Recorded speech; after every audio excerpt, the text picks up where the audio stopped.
প্রচারের শেষ দিন ফলতা চষে বেড়ালেন মুখ্যমন্ত্রী শুভেন্দু অধিকারী। প্রার্থীকে সঙ্গে নিয়ে প্রায় 25 কিলোমিটার রোড শো। আবারও বেঁধে দিলেন 1 লক্ষ ভোটে ফলতা জয়ের টার্গেট।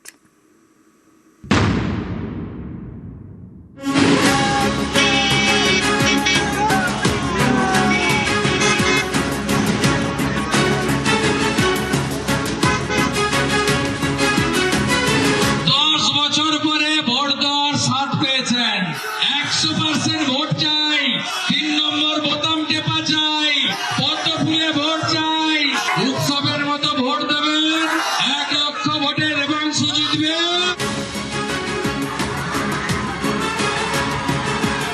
ভোটের পর ফের ভোট। 21শে মে বৃহস্পতিবার দক্ষিণ 24 পরগনার ফলতা বিধানসভা কেন্দ্রে পুনর্নির্বাচন। গণনা 24শে মে। মঙ্গলবার শেষ দিনের প্রচারে ফলতায় ঝড় তুললেন শুভেন্দু অধিকারী। প্রার্থীকে সঙ্গে নিয়ে প্রায় 25 কিলোমিটার রোড শো করলেন মুখ্যমন্ত্রী। রাস্তার দুপাশে ভিড়ে ভিড়, শঙ্খধ্বনি। এদিন সকাল 11টায় ফলতার বানেশ্বরপুরে পথসভা করেন শুভেন্দু অধিকারী। গলায় হুঙ্কার, বার্তায় তৃণমূলকে শূন্য করার ডাক। কত নম্বরে ভোট দেবেন, কোথায় ভোট দেবেন, আগে ভোট দান পরে জলপান। কত মার্জিন করবেন, কত মার্জিন করবেন। আপনাদের ভোটগুলোতে শূন্য হবে তো? ওরা একদম শূন্য, তো একদম শূন্য করুন। যত মিথ্যা মামলা আপনাদের করেছে, আমরা আইনগত ভাবে আমাদের বিজেপি কর্মীদেরকে আমরা এই সমস্ত মামলা থেকে বের করে আনবো।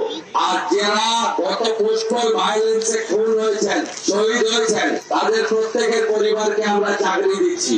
তালিকা করবে দেবাংশু জেতার পরে যতজনকে জেল খাটিয়েছে, ভীষণ অত্যাচার করেছে, আমি সব দেখে নেব, কোনটা ছাড়া হবে না। সবটা সাথ, সবটা বিকাশ হবে, আর সবার হিসাবও হবে, তাই তো? কোন ইনসিডেন্ট, মারপিট এসব আমাদের শেখায় না ভারতীয় সংস্কৃতি, বিজেপির সংস্কৃতিতে নেই। কোন ছবি যেন না আসে, মানে ঘটনা যেন না ঘটে। এমনি মানুষ ভালোবেসে দুহাত উজাড় করে ভোট দিয়ে দেবে পদ্ম ফুলে। ভালোবাসা দিয়ে জিতে নিন সবাইকে। আর ফলতার জন্য স্পেশাল প্যাকেজ আগামী বাজেটে থাকবে। ফলতায় বিজেপি প্রার্থী দেবাংশু পণ্ডা। তাঁকে নিয়ে এদিন সকাল 11:30 নাগাদ হাসিমনগরের শিব মন্দিরে পুজো দেন শুভেন্দু। পুজো দিয়ে প্রার্থীর প্রচারে হুড খোলা গাড়িতে ওঠেন। হাসিমনগর থেকেই শুরু হয় র্যালি। ভোটের প্রচারে মুখ্যমন্ত্রী, ভোটারদের মধ্যে উচ্ছ্বাস। হাসিমনগর থেকে ফলতা রোড হয়ে বীরসিংহ গ্রামে পৌঁছয় শুভেন্দু অধিকারী র্যালি। সেখান থেকে সরারহাট হয়ে নৈনান। নৈনানে পথসভা করেন শুভেন্দু অধিকারী।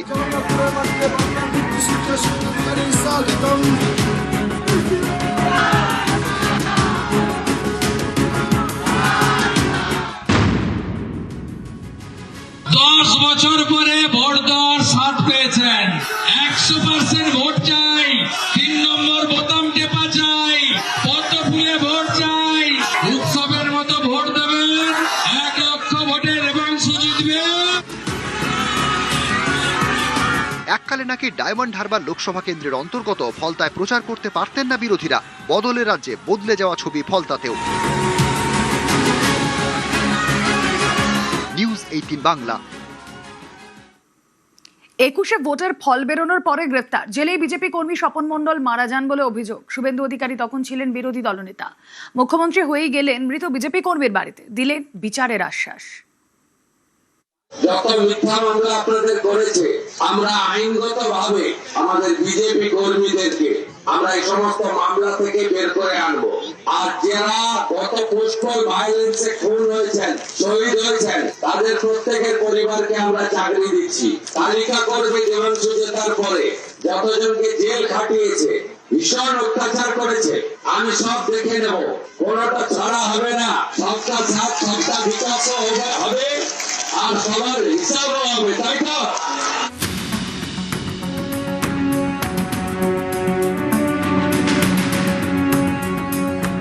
যখনই বিপদে পড়েছেন তার দলের কোনো নেতাকর্মী, তখনই ছুটে গিয়েছেন তিনি। মুখ্যমন্ত্রী হয়ে পৌঁছে গেলেন মৃত বিজেপি কর্মী স্বপন মণ্ডলের বাড়িতে।